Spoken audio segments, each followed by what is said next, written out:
lhe convidar a abrir a sua Bíblia na carta de Paulo aos Romanos, capítulo 12.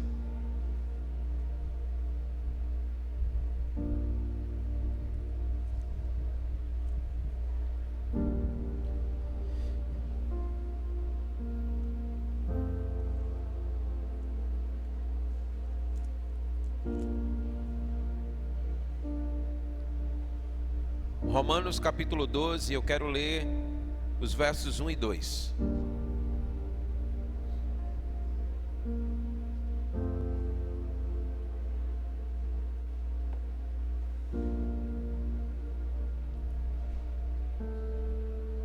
Você que encontrou, diga amém. A palavra do Senhor diz assim, Romanos capítulo 12. Portanto, irmãos, pelas misericórdias de Deus, peço que ofereçam o seu corpo como sacrifício vivo. Declare comigo: sacrifício vivo, santo e agradável a Deus.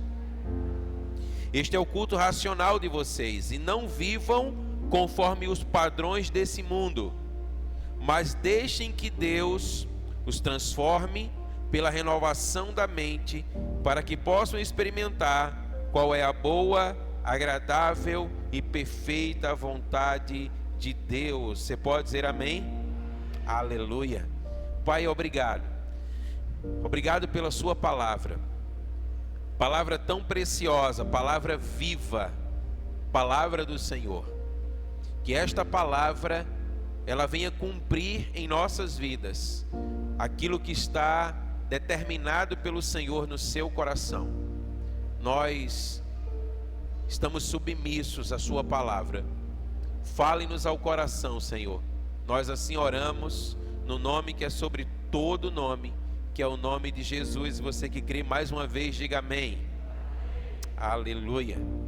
A palavra que hoje queremos compartilhar, ela é continuidade da palavra que nós iniciamos na quarta-feira passada, quando falamos sobre a lei dos dois altares. Nós aprendemos princípios implícitos na construção do altar, e hoje nós queremos abordar algo acerca do caminho do altar.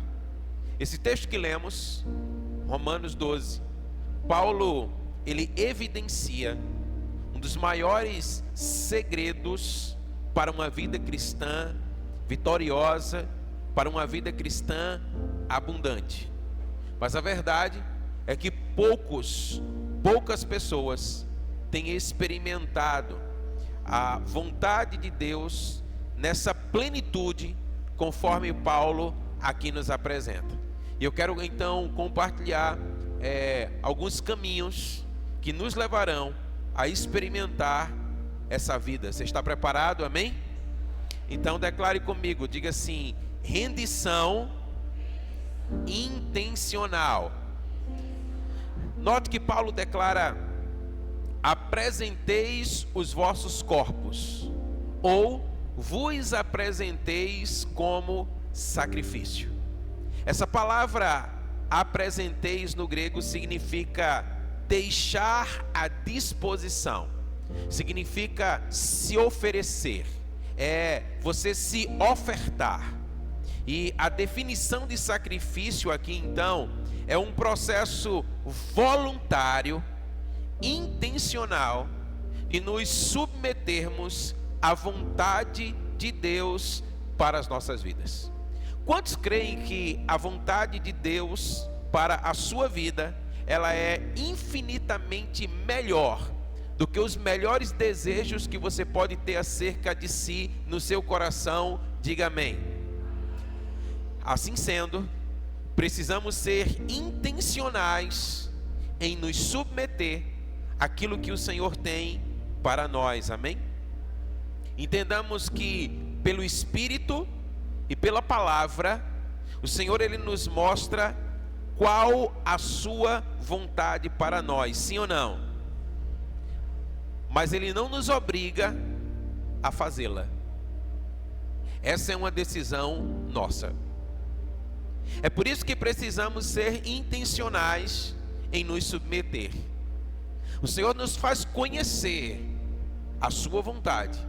E como mesmo Paulo aqui declarou, essa vontade ela é boa, ela é agradável e ela é perfeita. Mas Ele não nos obriga a vivê-la.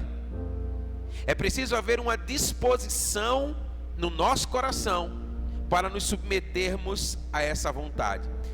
É interessante porque a essência do culto que agrada a Deus é a nossa obediência à sua vontade. Quando temos um coração inclinado à vontade do Senhor, declarada na sua palavra e testificada em nosso espírito pelo seu Espírito, e nós então obedecemos, nós desfrutamos de uma vida plena e abundante, amém? É interessante porque o Senhor, Ele espera isso de nós, mas Ele não nos obriga. Como é interessante você atentar para essa verdade. Agora, é preciso compreender que o princípio do altar, ele nos ensina o diferencial entre o fogo purificador e o fogo destruidor. Note comigo que o que não é purificado por Deus acaba sendo destruído. Entenda uma coisa, que o que você não entrega, consequentemente é aquilo que você idolatra. Você já parou para pensar nisso? Sabe por que muitos, por exemplo, não entregam os seus dízimos ao Senhor? Porque eles idolatram o dinheiro no seu coração. E por isso eles não têm a capacidade de entregar. Mas sabe o que é interessante? Que aquilo que você idolatra, você perde. O Senhor Jesus disse em Mateus 16, 25: quem quiser salvar a sua vida, perdê-la-á. E quem perder a vida por minha causa, achá-la-á. Aqueles que idolatram a sua vida, estão sempre buscando pela sua própria vida, são aqueles que acabam perdendo-a. Porque o Senhor nos ensina que somente aquele, que perde a sua vida pelo Senhor é que verdadeiramente encontrará o sentido da vida. Então olha, maturidade e renúncia andam de mãos dadas. Portanto, quando nós colocamos a nossa vontade no altar do sacrifício, aquilo que é palha vai ser queimado, e aquilo que é ouro será purificado. Então entenda, se você deseja uma vida abundante, se você deseja uma vida plena, você precisa ser intencional em submeter a sua vontade à vontade do Senhor, em buscar a vontade do Senhor para a sua vida. E isso só acontece quando há rendição. Então é preciso se render. Se você deseja uma vida plena e abundante, a vida que Jesus veio trazer para nós, como ele declara lá em João 10, eu vim para que vocês tenham vida e vida em abundância, é preciso rendição. Essa rendição, como temos declarado, ela é intencional. Amém? Jesus não nos obriga a nada, mas nós precisamos ser intencionais. Então declare mais uma vez comigo, diga: rendição intencional. Então, entendendo isso, que nós precisamos nos render a essa vontade de Deus, que aliás, ela é maravilhosa para as nossas vidas, nós precisamos entender também que o sacrifício ele é vivo. Declare comigo, diga: sacrifício vivo. Olha, entender isso é primordial. O sacrifício, ele não é morto, mas o sacrifício é vivo. Ou seja, o sacrifício, ele está vivo. O que é que isso significa? Que ele tem vontade própria. Ou seja, sentimentos que relutam, razões que resistem, desejos que não querem se submeter, comportamentos que não querem morrer, comportamentos que muitas vezes são viciosos na nossa vida e que de maneira alguma querem se submeter àquilo que é a vontade de Deus para a nossa vida. Então, o sacrifício, ele está vivo. Entenda uma coisa, você não está oferecendo um animal morto no altar, mas existem vontades dentro de nós que insistem em querer não se submeter. Desejos que parecem que eles não querem desistir de nós. Sentimentos, pensamentos, vontades que em nada estão alinhadas com aquilo que é o propósito e o plano de Deus para a nossa vida. E a palavra então nos ensina que nós precisamos colocar tudo isso diante do altar, porque o sacrifício, ele está vivo. Então olha, é aquele sentimento de desistir de tudo que você precisa render no altar. Quem aqui já não teve um sentimento assim? Quem aqui já não desejou chutar o pau da barraca e dizer assim: olha, eu desisto de tudo? Então você precisa entender que esse sentimento precisa ser sacrificado. Você pode dizer amém? Ele precisa ser colocado no altar. Sabe aquela ofensa que você precisa render no altar? Aquela palavra que foi liberada sobre a sua vida, aquele pensamento, aquele comentário, muitas vezes aquela fofoca, aquele disse-me disse, uma injustiça que foi levantada, que foi falada ao seu respeito e que encontrou um lugar no seu coração e o seu coração se ofendeu. Você deseja uma vida abundante? Você precisa ofertar, ou melhor, sacrificar isso como uma oferta no altar do Senhor. Se você está me entendendo, diga amém. Aquela vontade que dá de falar mal do irmão. Quem aqui já sentiu essa vontade aí? Se acuse, ou só foi eu? Aquele desejo de ser maledicente.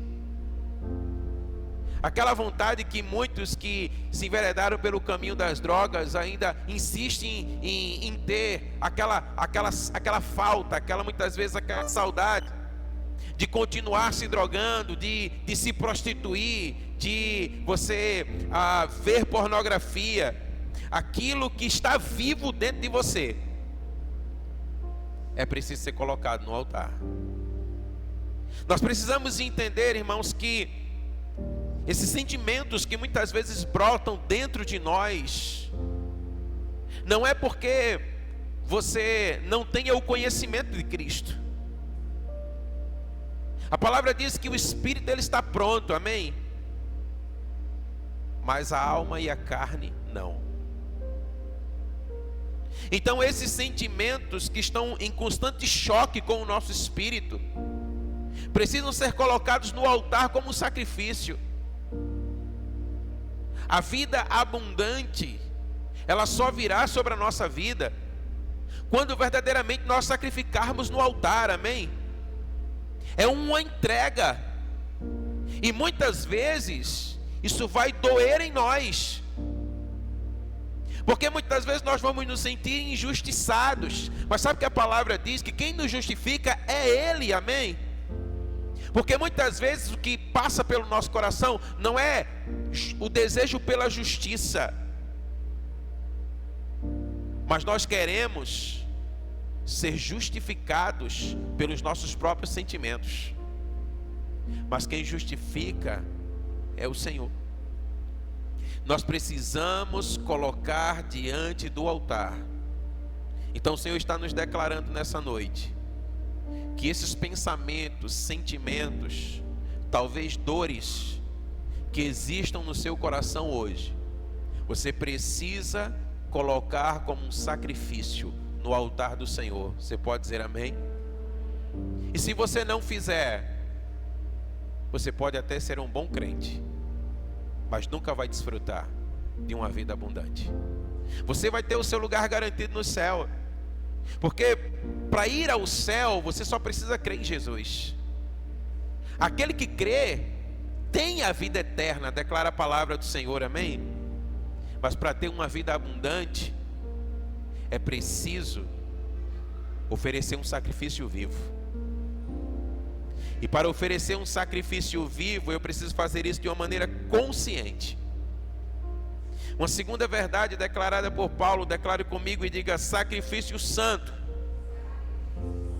Por santo aqui entenda um sacrifício que é dedicado, um sacrifício que é comprometido, é um propósito alinhado à vontade de Deus.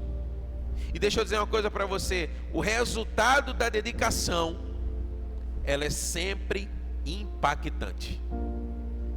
O resultado de um compromisso é sempre impactante. Sabe que quando você sacrifica o que está vivo diante de Deus, Deus torna isso santo. Você pode dizer amém? Então entenda uma coisa, olha, esse é o resultado imediato de você colocar um sacrifício vivo diante do altar do Senhor. O que é que o Senhor então ele faz? Ele alinha a nossa vida à sua vontade. Muitas vezes desejamos um coração alinhado, mas nós não estamos dispostos a entregar no altar um sacrifício vivo. E um coração alinhado, ele é uma consequência de um sacrifício vivo que é colocado diante do altar do Senhor. Nós temos exemplos de homens e mulheres na Bíblia que sacrificaram uma oferta viva diante do altar do Senhor, e Deus tornou esse sacrifício santo. Amém? A Bíblia diz, por exemplo, olha, que os lenços de Paulo, eles curavam os enfermos. A Bíblia diz que Pedro fazia milagres com a sua sombra. A Bíblia diz que os ossos de Eliseu ressuscitaram um morto. A Bíblia diz que a adoração de Ana se tornou uma voz profética para toda a nação de Israel. Mas a Bíblia também nos ensina que cada um deles ofereceram sacrifícios vivos diante do altar do Senhor. Muitas vezes nós queremos, sabe, simplesmente o resultado e não atentamos para o caminho que vai nos levar a uma vida abundante. Então nós precisamos entender que sacrifícios vivos tornam-se santos, e sacrifícios santos são propósitos alinhados com a vontade de Deus na terra. Amém? Declare comigo, diga assim, olha, sacrifício vivo, sacrifício santo. E declara ainda, sacrifício agradável. O sentido aqui de um sacrifício agradável é um sacrifício aceitável. É um sacrifício sem defeito.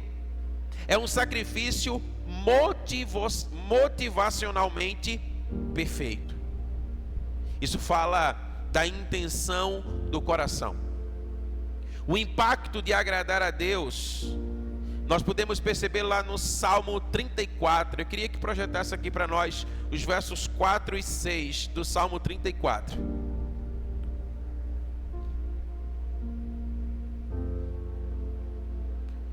A palavra diz assim, olha, busquei o Senhor e Ele me respondeu, e dos meus temores todos me livrou.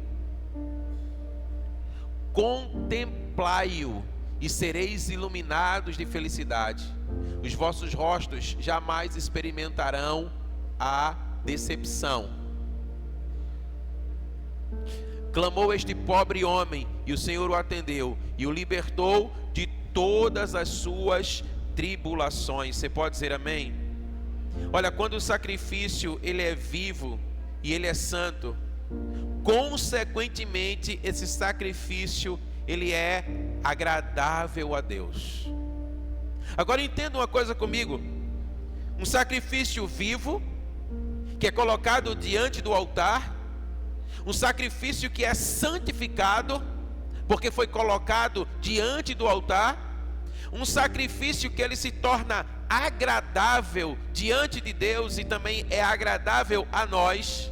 Mas note que Paulo ele define parâmetros, e ele diz assim para nós: não vos conformeis com este século. O que vem a ser isso? O que Paulo está declarando para nós? Essa palavra conformeis é amoldar. Então entenda que amoldar é a tendência, irmãos. Há uma tendência em nós de nos amoldarmos ao mundo, de nos conformarmos com o mundo. E o que é que eu preciso fazer para me amoldar ao mundo? Basta apenas relaxar. Apenas você baixar a guarda. O mundo ele quer nos amoldar, mas note que nós não devemos nos amoldar. Você pode dizer amém? E o chamado para nós não nos amoldarmos é sairmos da passividade. E é impressionante como nós somos passivos. Eu pergunto: quantos desejam uma vida abundante? Levante uma de suas mãos. Você pode baixar. E aí eu pergunto: quantos de vocês que levantaram suas mãos, o que você tem feito para ter uma vida abundante? Queremos simplesmente que a vida abundante ela caia no nosso colo, que o Senhor faça por nós. Mas o Senhor está dizendo assim: olha, que um preço foi pago, o seu filho foi entregue na cruz em nosso favor, amém? Agora é a hora de nós oferecermos a Ele como resposta, entendendo aquilo que Ele fez por nós, um sacrifício que é vivo. Colocarmos diante do seu altar os nossos pensamentos, sentimentos, desejos, medos, temores, dores, ofensas, tudo diante do altar do Senhor, dizendo: Senhor, eu entrego tudo, a minha própria vontade, eu renuncio, eu rendo ao Senhor. E o Senhor então vem e santifica todas essas coisas, amém? E o que acontece é que a nossa vida ela vai se conformando aos céus. Então o reino ele vem para a terra. Então a nossa vida ela passa a experimentar do céu na terra. Então passamos a experimentar a boa, agradável e perfeita vontade de Deus, amém? Mas há uma tendência de nos amoldarmos ao mundo. E quando então nós baixamos a guarda, nos vemos como presas fáceis. Aquilo que muitas vezes você achava que você já tinha vencido, e aí uma ofensa encontra outra vez um lugar no seu coração. Um falso que foi levantado ao seu respeito, uma mentira que foi levantada sobre você, e você então concede isso no seu coração, e você não sacrifica, e consequentemente aquilo que você não sacrifica não é santificado. E se não é santificado, o autor de Hebreus diz assim: olha, como nós poderemos ver a Deus se nós não formos iluminados e santificados? O que acontece então é que nós deixamos de experimentar a boa, agradável e perfeita vontade de Deus. É preciso sair do lugar da passividade, e é preciso buscarmos de uma forma ativa e intensa uma vida abundante no Senhor. Diga amém. O apóstolo Paulo, na sua primeira carta aos Romanos, ou melhor, na carta aos Romanos, no capítulo 1, a partir do verso 24, eu queria que você acompanhasse comigo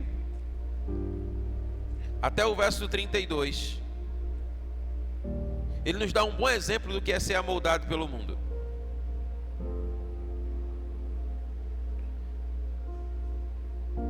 Vamos observar aqui todo mundo junto. Romanos, capítulo 1, dos versos 24 a 32.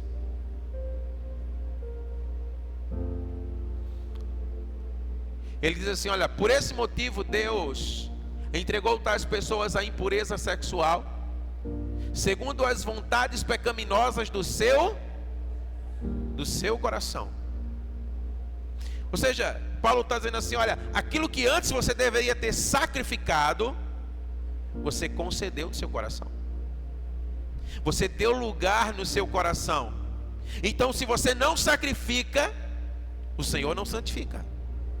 Então, olha, segundo as vontades pecaminosas que estavam no seu coração, para a degradação dos seus próprios corpos entre si, destruição, irmãos. Próximo texto.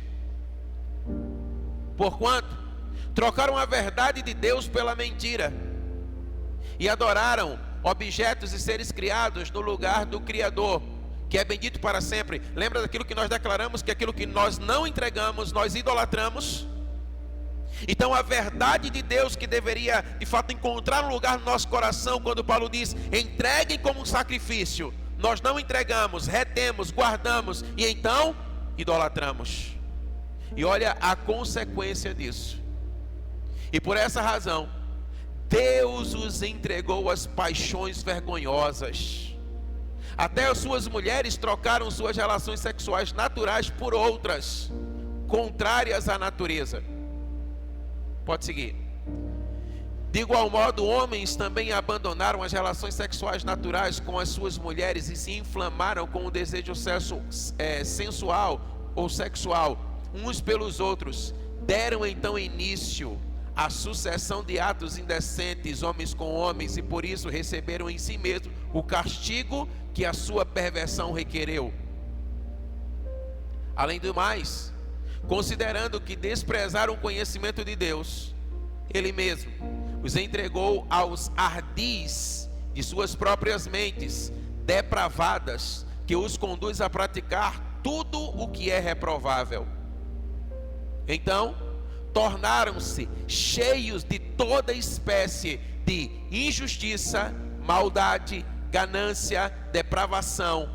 Estão empanturrados de inveja, homicídio, rivalidades, enganando e malícia, e são bisbilhoteiros, caluniadores, inimigos de Deus, insolentes, arrogantes e presunçosos, vivem criando maneiras de praticar o mal, desobedecem aos seus pais, são insensatos, desleais, sem amor e respeito à família e sem qualquer misericórdia para com o próximo. E apesar de conhecerem a justa lei de Deus, que declara dignos de morte todas as pessoas que praticam tais atos, não somente os continuam fazendo, mas ainda aprovam e defendem aqueles que também assim procedem. Diga misericórdia. Você já parou para notar aonde uma vida que não sacrifica um sacrifício vivo, santo e agradável a Deus, ela pode chegar? Desejar ter uma vida abundante não é suficiente para tê-la. É preciso ir além. É preciso sacrificar no altar. Sacrificar todos esses desejos que estão dentro do nosso coração e que nos afastam do Senhor, que nos afastam da comunhão entre irmãos, que nos afastam de viver o céu na terra. Quando nós assim fazemos, declara a palavra, nos amoldamos ao mundo, nos conformamos com o mundo, ou seja, vamos tomando a forma do mundo. E essa não é a vontade de Deus para mim e para você, amém? A vontade de Deus é que nós tenhamos uma vida abundante e gloriosa. Diga, eu creio. Então, diante disso, o que devemos fazer? Paulo declara: transformai-vos pela renovação da vossa mente. Agora entenda uma coisa: a transformação, ela não é uma mágica, ela ocorre pela renovação da mente. Como é que isso acontece na prática? Declare comigo, diga assim: eu preciso crescer em revelação. Eu não sei se você sabe, mas a mente, ela tem uma característica muscular. Ou ela evolui, ou ela definha. Sabe um membro do corpo que ele não é utilizado? Ele definha. Assim também é a mente. Ou ela se abre, ou ela se fecha. Note, há pessoas que passam todo o seu tempo livre assistindo Netflix, séries, nas redes sociais, e no final disso querem uma vida abundante. Eu sinto muito lhe dizer, você não vai ter. É uma escolha. É uma escolha.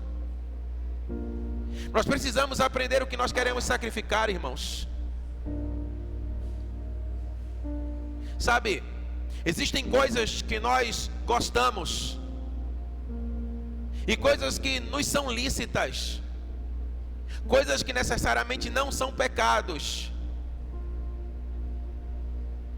mas que em dados momentos precisam ser sacrificados na nossa vida, para que nós possamos experimentar uma vida abundante.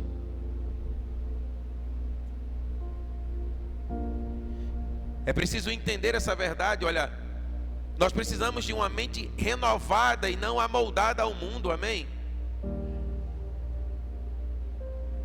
Uma mente renovada é uma mente que é estimulada para o renovo.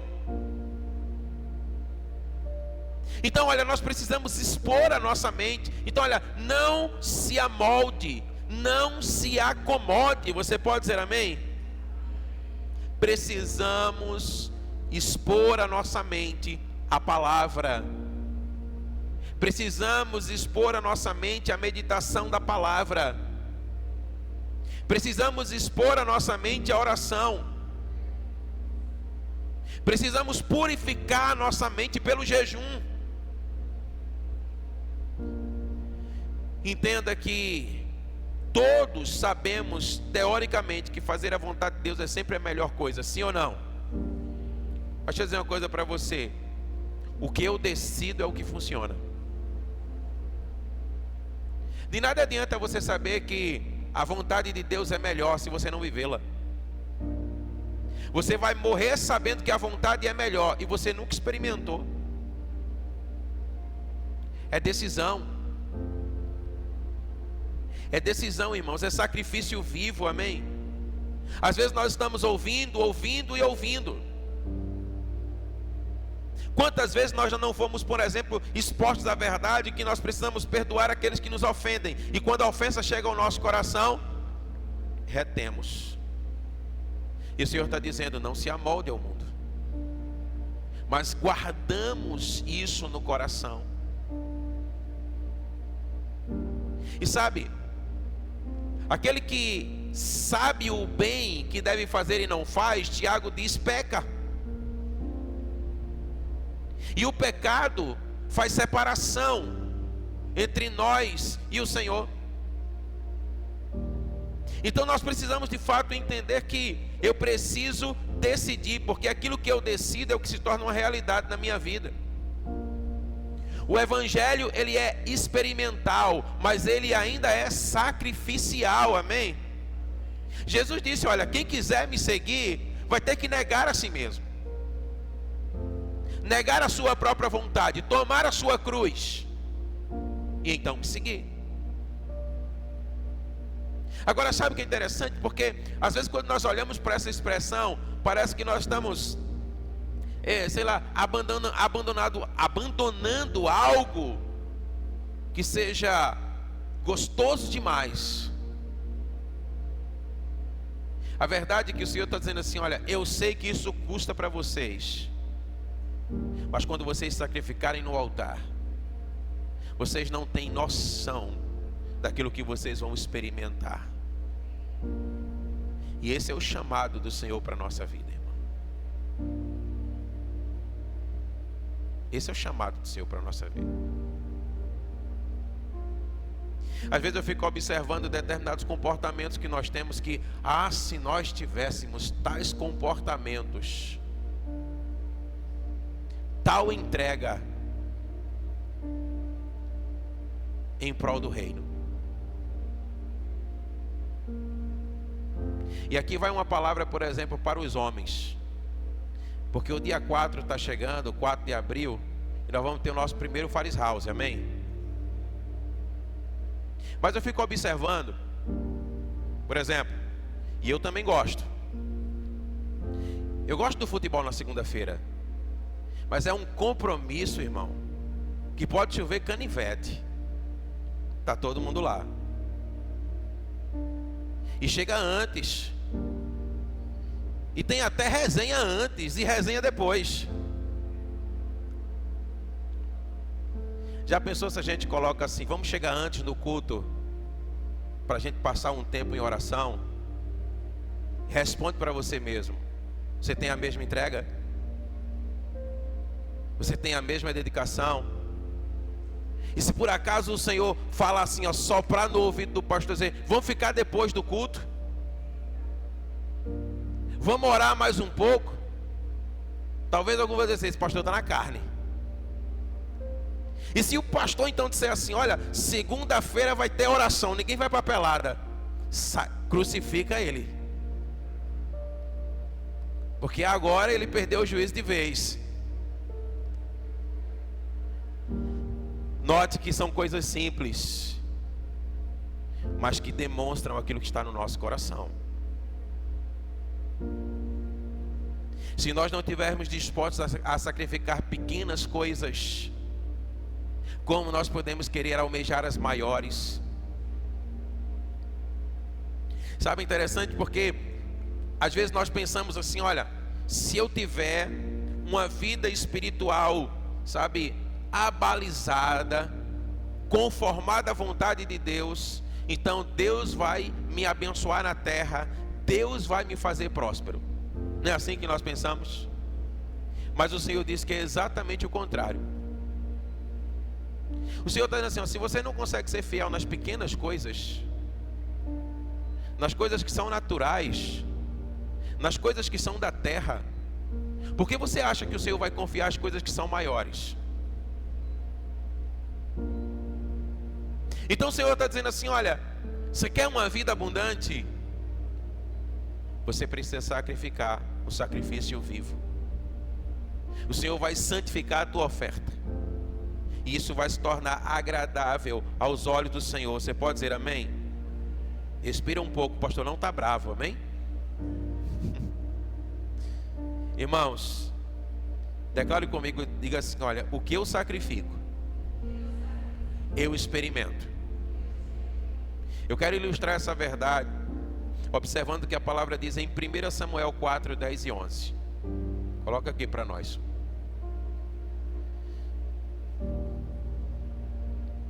Assim, os filisteus partiram para a luta e Israel acabou sendo vencido. Cada israelita teve que correr, ou melhor, teve que fugir correndo para a sua tenda. O massacre foi, olha, enorme e horrível. Israel perdeu 30 mil soldados a pé. Isso ainda não era o pior. Veja o verso seguinte: então os filisteus se apossaram da arca de Deus, e Ofni e Finéias, os filhos de Eli, foram mortos.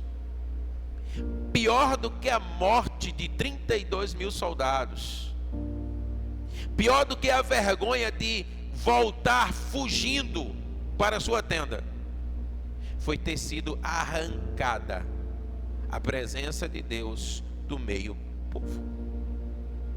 Olha que o contexto dessa derrota foi terrível. A arca da aliança, ela foi perdida na batalha. E lá em 1 Samuel, capítulo 4, verso 21, a palavra diz assim, olha, e acabou. E foi-se a glória de Deus. E foi-se a presença de Deus. Deus não estava mais no meio do seu povo. Por que isso aconteceu? Sacrifício corrompido. Ofni e Finéias eram sacerdotes desviados, que ofereciam sacrifícios corrompidos diante do altar. E a glória de Deus se foi. Não havia sacrifício vivo, mas eles entregavam animais mortos. É isso que a palavra de Deus diz para nós, olha, quando fala de um sacrifício, um cordeiro sem mancha, sem defeito, perfeito. Mas eles estavam entregando sacrifícios mortos. E é interessante porque, olha, a glória de Deus se foi. E Deus buscava uma resposta para o Icabode. E a resposta veio em Ana. Uma mulher que tinha um ventre estéril, mas um coração fértil. Preste atenção. Nós temos aqui dois altares bem distintos. O altar de Eli, com o sacrifício morto, representado por Ofni e Finéias, sacerdotes desviados, e o culto que Ana ofereceu para o Senhor, no seu ventre. A palavra diz que Ana era estéril, e ela fez assim: Senhor, se o Senhor me der, eu dou para o Senhor. Enquanto Ofni e Finéias pegaram aquilo que era do Senhor e tomavam para si. Tudo que Ana desejava era ter um filho, era ser mãe. Mas ela disse: se o Senhor me der, eu abro mão. Se o Senhor me der, eu sacrifico ao Senhor. É um sacrifício vivo. Eu coloco diante do teu altar. O Senhor está dando não para mim, mas eu estou dando para o Senhor. Se o Senhor fizer isso por mim, eu faço isso pelo Senhor. Era mais ou menos o que Ana estava dizendo.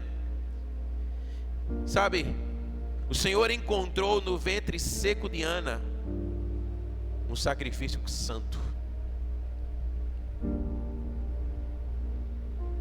Ela dedicou o menino ao Senhor. Ela separou o menino para o Senhor. Separar é santo. Ela dedicou. Ela comprometeu o menino ao Senhor. Veja 1 Samuel, capítulo 1, os versos 10 e 11. E com a alma profundamente sofrida, chorou muito e orou ao Senhor. E fez o seguinte voto: ó Senhor Todo-Poderoso, se quiseres dar atenção à humilhação da tua serva e te lembrares de mim, não te esqueceres da tua serva, mas lhe concederem um filho homem, então eu prometo, eu o dedicarei a ti, Yahvé, por todos os dias da sua vida, e o seu cabelo e a sua barba jamais serão cortados. O menino não tinha nem nascido ainda, irmão, não tinha sido nem gerado ainda, e Ana já tinha ofertado. Ana já tinha sacrificado, Ana já tinha oferecido diante do altar do Senhor. Sabe o que é interessante? Deus encontrou no coração de Ana o profeta que estava no seu coração. Porque a glória de Deus se foi, não havia mais profeta em Israel. O Senhor já não mais falava no meio de Israel, e o Senhor então buscava alguém. E era como se Ana estivesse dizendo assim: olha, não tem ninguém. Eu não posso gerar, mas se o Senhor lembrar de mim, ele é seu. Eu entrego para o Senhor. Deus encontrou no coração de Ana o profeta do seu coração. E o que foi que aconteceu? A boa, agradável e perfeita vontade de Deus se estabeleceu. Você pode dizer amém?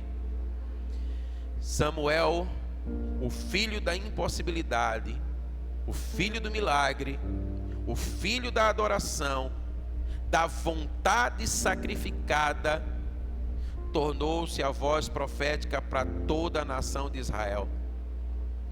Samuel foi nada mais, nada menos do que a boa, agradável e perfeita vontade de Deus se manifestando.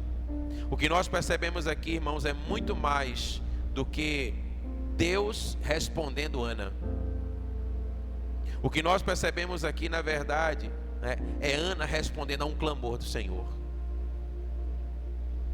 oferecendo um sacrifício vivo.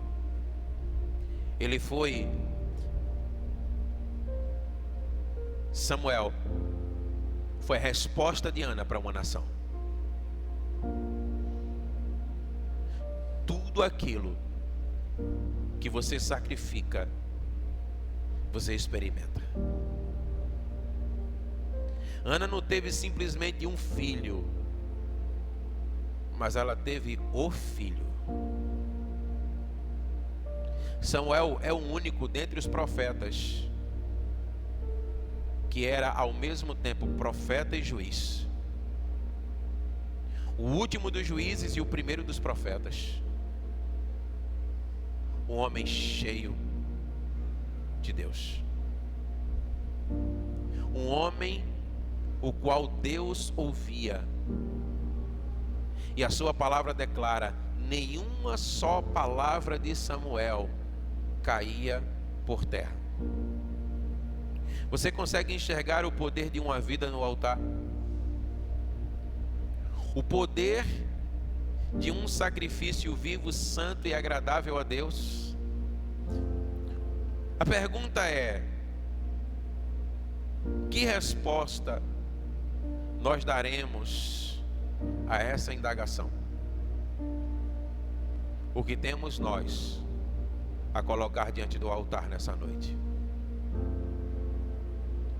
Você sabe que quando o animal ele era colocado no altar, aquele animal era queimado, e aquele cheiro subia, e o Senhor se agradava. O Senhor quer sentir hoje um cheiro agradável em suas narinas do nosso sacrifício. Eu não estou falando de sacrifício para a salvação, porque isso o Senhor já fez por nós. Eu estou falando de um sacrifício para uma vida abundante, porque há um preço que nós precisamos pagar. O que você vai colocar hoje no altar? Qual é o desejo? Qual é o sentimento? Qual é a vontade? Qual a ofensa? Qual a dor que você vai colocar diante do altar dizendo: Senhor, a Ti eu rendo. Eu submeto ao Senhor, porque eu quero que esse sacrifício se torne santo e agradável a Ti. Fica de pé aí em nome de Jesus. O que vamos nós colocar diante, vocês podem vir para cá, o que vamos nós colocar diante do Senhor